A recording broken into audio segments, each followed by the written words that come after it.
This copyrighted telecast may not be reproduced, retransmitted, or used in any form without the authorized written consent of NASCAR Broadcasting. NASCAR would like to thank all of our loyal fans for your continued support, and we hope you enjoyed today's broadcast.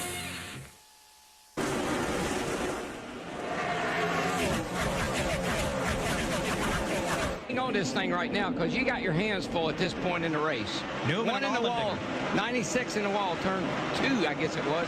Like he bounced off, he got going. Right now, Elliott in the crash. Turn 2. Oh, and nowhere for Tony Stewart to go. And you see that nowhere for Denny Hamlin. They just keep wrecking over here. This is normal product of Dover Raceway. The concrete canyon. You just get locked up there and can't do anything. As you come up out of turn 2, the groove funnels, and one car gets sideways. There's nowhere to go. But you wouldn't believe the amount of banking over there, Mike, that just leads you right to that inside wall, right where the 88 car is. Elliott Sadler was the first car around. Tony Stewart, Denny Hamlin, Kevin Harvick, Dale Earnhardt Jr., here's Scott Riggs. A lot of key contenders.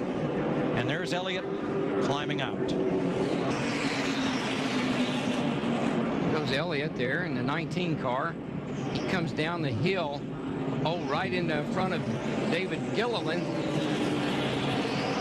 Get another look at it, but I didn't see that David Gilliland did anything wrong. He was right on the bottom of the racetrack. Oh my gosh. Hamlin came flying in there.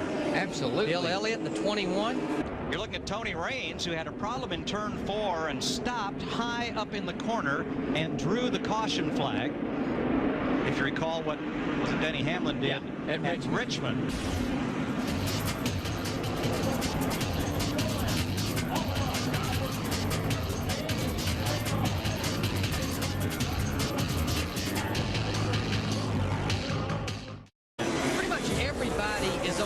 Ground with tires. Everybody changes their tires.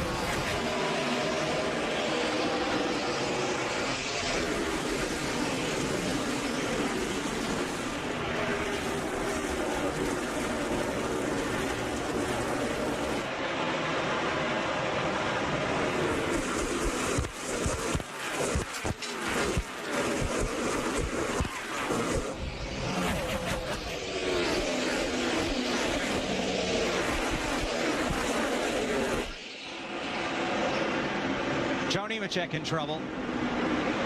We are under caution, third caution. That all started because he made a pass on Michael. Michael was up high. They got a little bit of like 3 wide exiting the corner. Joe got up high and got a little bit too loose getting off the corner. I don't believe Michael made any contact with him. Maybe he did. I didn't take a look at it. Good bit of damage to the front end of Nemechek's car. Let's see how it happened. Let's see what happens here. Casey Mears, the 5 on the inside. Michael Wiggle got up the racetrack. Yeah, you see him go up the track. Now, they're 3 wide here momentarily. Ooh, yeah, they did make contact. I think Joe thought Michael was up the hill a lot further than he was, and he tried to slide right up in front of him. Getting a little nervous about those right side tires. Got a car stopped down there in turn 1. The 84 car, this is not good. A.J. Allmendinger had, I believe he had just exited the pits. Something broke. But I think the good news, though, we just talked about it. I think we had basically cycled through about everyone on their green flag stops. Here you see Dale Earnhardt Jr., the 88 car making his green flag stop. And those were all cars that were laps down due to the crash at lap 19. The last car on the lead lap running in 6th right now. Yeah, there's a lot of guys that are going to go home and say, how'd you do? So, well, I finished a lap down, but I was 6. Right.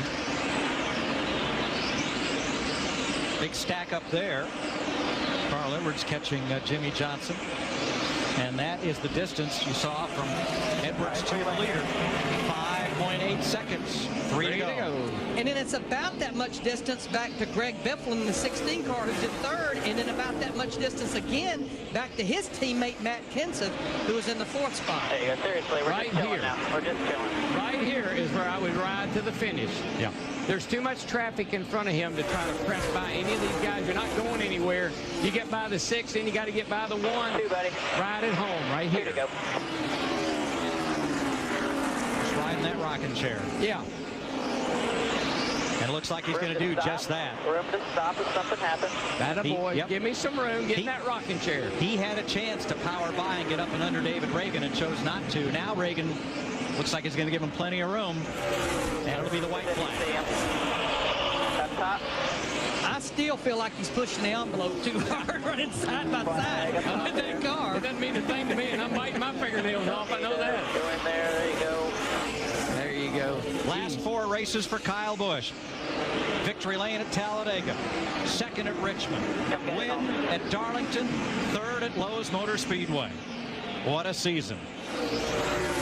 Here he comes. Kyle Busch and Joe Gibbs Racing tame the Monster Mile. And there he goes. Awesome job. Carl Edwards finishes 2nd. Greg Biffle 3rd.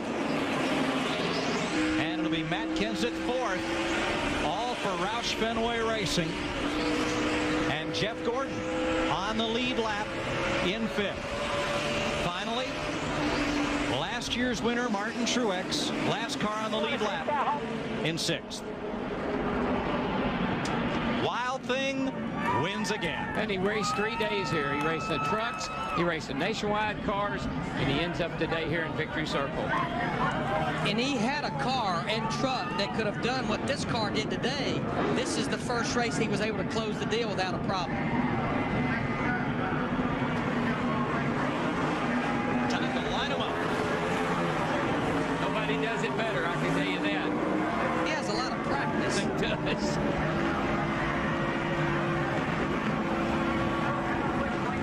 I like that.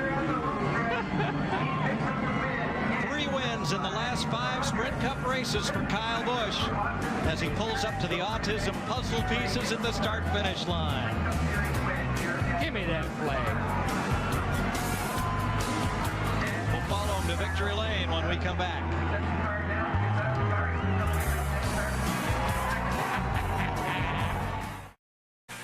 This copyrighted telecast may not be reproduced, retransmitted, or used in any form without the authorized written consent of NASCAR Broadcasting. NASCAR would like to thank all of our loyal fans for your continued support, and we hope you enjoyed today's broadcast.